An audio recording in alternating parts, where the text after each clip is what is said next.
तो बाबा के बाराती अद्भुत अद्भुत वेश बना करके पहुंचे हैं राजा हिमांचल जी के नगर में। सभी ने खूब आनंद लिया। माता पार्वती का विवाह भगवान भोलेनाथ के साथ में संपन्न हुआ और राजा हिमांचल जी ने मां पार्वती को खूब दिया। भगवान के श्रृंगार का जो वर्णन हुआ, भगवान के श्रृंगार का जो हमने वर्णन किया, विनोदवश हमने जो कहा हो, लेकिन भगवान बिना कारण ही कुछ नहीं करते हैं, अकारण ही कुछ नहीं करते। अकारण तो भगवान सिर्फ और सिर्फ अपने भक्तों पर प्रेम बरसाते हैं।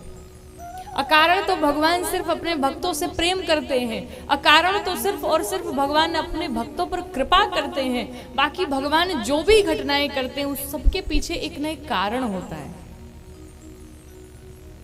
भगवान शिव का गणों ने श्रृंगार किया और सबसे पहले गणों ने कहा भाई दूल्हे को मुकुट पहनाओ। और बाबा ने मुकुट किसका पहना? जटाओं का मुकुट पहना। ये जटाएं क्या हैं? जटाओं का ही मुकुट क्यों पहना? इसके पीछे इसका ये रहस्य है कि जिस प्रकार से यहीं से प्रचुर मात्रा में बाल निकले होते हैं जिसकी कोई गिनती नहीं है, और यहीं से प्रचुर मात्रा में हमारे अनेक विचार प्रकट होते हैं। अर्थात विचारों की अनेकता को एकजुट कर लेना ही जटाओं का मुकुट बनाना है। विचारों को समेटना ही जटाओं का मुकुट बनाना है। बाबा ने सर्प का सेहरा पहना, सर्प का कुंडल पहना, सर्प का कंगन पहना, सर्प के बाजूबंद पहने, यज्ञोपवीत बासुकी नाथ को बना करके पहनाया। सर्पों का ही पूरा श्रृंगार हुआ। बाबा के गणों ने बाबा से कहा सरकार आपके मित्र तो साक्षात नारायण हैं, लक्ष्मीपति हैं, अगर आप चाहें तो उनसे सोने का मुकुट उधार ले लीजिए और विवाह कर लीजिए। विवाह जैसे ही संपन्न हो जाएगा फिर आप वापस कर दीजिएगा। बाबा ने कहा एक बात बताओ, ये जो सोने का मुकुट हम उधार लेंगे इसको बाद में देना भी पड़ेगा क्या? तो गणों ने कहा सरकार अब उधार लेंगे तो देना तो पड़ेगा, वापस तो करना पड़ेगा। भगवान ने कहा जिस चीज को लेने के बाद किसी को फिर देना पड़े तो फिर हम उस वस्तु को लेने ही क्यों जाएं? भाई वो तो हो तो हमारी पूरी तरह से हो। और दूसरी बात, सोने का मुकुट लगा करके मैं जहां जहां जाऊंगा जो जो लोग मुझे देखेंगे, अब जिसके पास सोना नहीं होगा वो इस व्यथा में आ जाएंगे कि बताओ मेरे पास भी सोना होता तो मैं भी सोने का मुकुट पहनता। किसी के भीतर द्वेष की भावना आ जाएगी, किसी के भीतर जलन की, ईर्ष्या की भावना आ जाएगी। जो गरीब होगा, जिसके पास धन नहीं होंगे, जिसके पास पैसे नहीं होंगे, जिसके भीतर उतनी क्षमता नहीं होगी, उसे ये लगेगा कि भगवान मेरे पर फिर कृपा करते तो हम भी सोने का मुकुट पहनते। और बड़ी विचित्र विडंबना है इस समाज की, इस जीवन की महाराज। क्यों? जिसके पास सोना है वो भी परेशान है और जिसके पास सोना नहीं है वो भी परेशान है। कोई चैन से सो नहीं पा रहा है। जिसके पास सोना भरा पड़ा है वो इसलिए परेशान है कि कहीं चोर चोरी ना करके ले जाए, कहीं चोर चोरी ना करके ले जाए, इसलिए उसे ताले मार रखे हैं घर में। वो उस चिंता में सोता नहीं है कि कहीं चोरी ना हो जाए, कहीं डकैती ना हो जाए, कोई ले ना जाए, कोई छीन ना ले। और जिसके पास सोना नहीं है वो इसलिए परेशान है कि मेरे पास तो है ही नहीं। तो देखा जाए तो सब बराबर, इक्वल, बिल्कुल। जिसके पास है वो भी चिंतित है, जिसके पास नहीं है वो भी चिंतित है। भगवान शंकर कहते हैं कि ऐसी धन का क्या करना है, ऐसे सोने का क्या करना है जिसको धारण करने के पश्चात दूसरों के भीतर द्वेष आ जाए, जलन आ जाए, ईर्ष्या आ जाए, दूसरों को दुख हो जाए। मुझे ऐसा कोई कार्य ही नहीं करना है। इसलिए भगवान ने सर्प का मुकुट धारण किया, सर्प का सेहरा पहना, सर्प का कुंडल पहना। दूसरा कारण, सर्प क्या है? काल की निशानी है। सर्प जो है वो काल की निशानी है। हम और आप, संसार में जितने लोग हैं, एक बड़ा सा अजगर है और उस अजगर ने अपना मुख फैला रखा है और उस अजगर के मुख में हम सभी बैठे हुए हैं। सुरक्षित कब तक हैं? जब तक उस अजगर ने अपना मुख बंद नहीं किया है। काल व्याल मुख ग्रास त्रास निर्णाश है तवे। हम सभी काल के मुख में बैठे हुए हैं और उस काल का ग्रास कब बन जाएंगे कोई ठिकाना नहीं महाराज।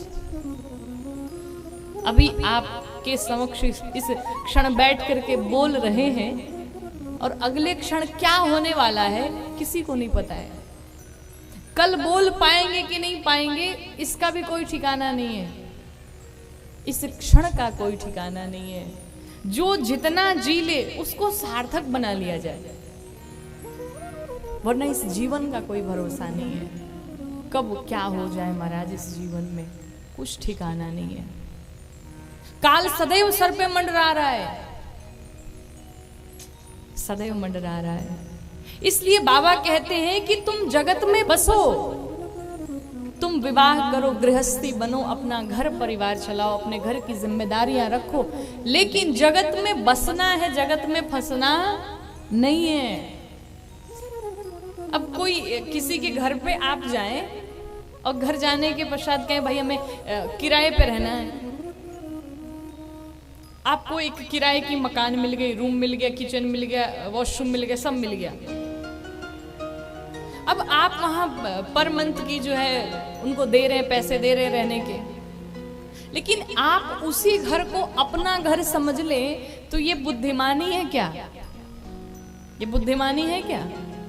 भाई आप किराएदार हैं, मालिक बैठा हुआ है, अब मालिक की कब इच्छा हो जाए कि आपको घर से बाहर निकाल दे? निकलना तो पड़ेगा ना, जाना तो पड़ेगा ही। अब उस घर को ही अपना मान ले, झगड़ा करने नहीं हम तो नहीं जाएंगे, लेकिन जब कोर्ट से ऑर्डर आएगा तो जाना ही पड़ेगा, क्योंकि ये लीगल है ही नहीं। उसी प्रकार से ये जो घर मिला है ना, ये मकान जो दिख रहा है, ये जो घर दिख रहा है, ये भी घर किराए का ही मिला है। किसी को 60 वर्ष के लिए मिला है, किसी को 40 वर्ष के लिए मिला है, किसी को 30 वर्ष के लिए मिला है, किसी को 10 वर्ष के लिए मिला है। जिसका जितना पुण्य उसको मिला है जीवन। और भगवान के इस घर में हम सभी बैठे हुए काम कर रहे हैं अपना, लेकिन इस घर को ही हम अपना मान बैठे तो ये हमारी बुद्धिमानी नहीं है, ये हमारी मूर्खता है। इस घर को ही हम अपना समझ बैठे, ये बुद्धिमानी नहीं है, ये हमारी मूर्खता है। तो बाबा कहते हैं कि मैंने इसीलिए सर्प को धारण किया कि हम सभी काल के मुख में बैठे हुए हैं। दुनिया वालों को बताना चाहते हैं कि हम सभी काल के मुख में बैठे हुए हैं। इस संसार को ही अपना मत समझो। जिस प्रकार से जब रात्रि में आप सो रहे हो तो सोते समय आपके बेड के नीचे, चौकी के नीचे, आप जहां सो रहे हो, एक रस्सी दिखाई पड़े रात्रि के समय, लाइट बंद हो, आपकी जैसे नींद खुलेगी और आप जैसे उस रस्सी को देखेंगे आपको ऐसा लगेगा कि लगता है सर्प है, लगेगा। लेकिन जैसे लाइट ऑन होगी पता चलेगा ये तो सर्प है नहीं, ये तो रस्सी है। ठीक इसी प्रकार से ये संसार भी है। ये संसार ही सत्य दिखाई पड़ता है, लगता है कि यही सब कुछ है, इसी में बड़ा आनंद है। लेकिन जिस दिन वो रघुनाथ जी की प्राप्ति हो गई, जिस दिन भगवान को जान गए, उस दिन ये संसार मिथ्या लगने लगेगा, संसार झूठा लगने लगेगा। क्यों? क्योंकि भगवान ही सत्य है, दूसरा कुछ संसार में सत्य नहीं है महाराज। भगवान की भक्ति की जाए, भगवान से प्रेम किया जाए। और भगवान शंकर की बड़ी महिमा है, और भगवान शंकर की नहीं, जिसके जिसके जो जो इष्ट है, जिसे आप अपना इष्ट मानते हैं। कोई भगवान राम को मानता, कोई भगवान कृष्ण को मानता, कोई भगवान शंकर को मानता, कोई गणपति भगवान को मानता, कोई जगत जननी जगदम्बा मैया को मानता। तो जो जिसका इष्ट है, मैं सबकी बात कर रही हूँ। अपने इष्ट से खूब प्रेम करिए, अपने इष्ट में खूब निष्ठा लगाए रखिए, और याद रखिए इष्ट एक होता है, इष्ट अनेक नहीं होते हैं। भगवान जिससे हम प्रेम करते हैं वो सिर्फ एक होता है। अब कहीं इनसे भी प्रेम, उनसे भी प्रेम, उनसे भी प्रेम, नहीं, ऐसा नहीं। श्रद्धा सब में हो, भक्ति सब में हो, प्रेम सबके लिए हो, लेकिन निष्ठा विश्वास सिर्फ एक में हो। आप अगर भगवान शंकर के उपासक हैं तो उन्हीं की पूजा करिए, लेकिन हाँ रास्ते में या घर में कोई और भी भगवान है तो उनकी भी पूजा करिए। लेकिन आप जिस देवी देवता की पूजा करिए, जिसके स्थान पर जाइए, सबसे जाकर के यही कहिए, प्रभु ऐसी कृपा बनाए रखना हमारे ऊपर कि हमें भगवान शंकर की भक्ति प्राप्त होती रहे, हमें भगवान शंकर का प्रेम प्राप्त होता रहे।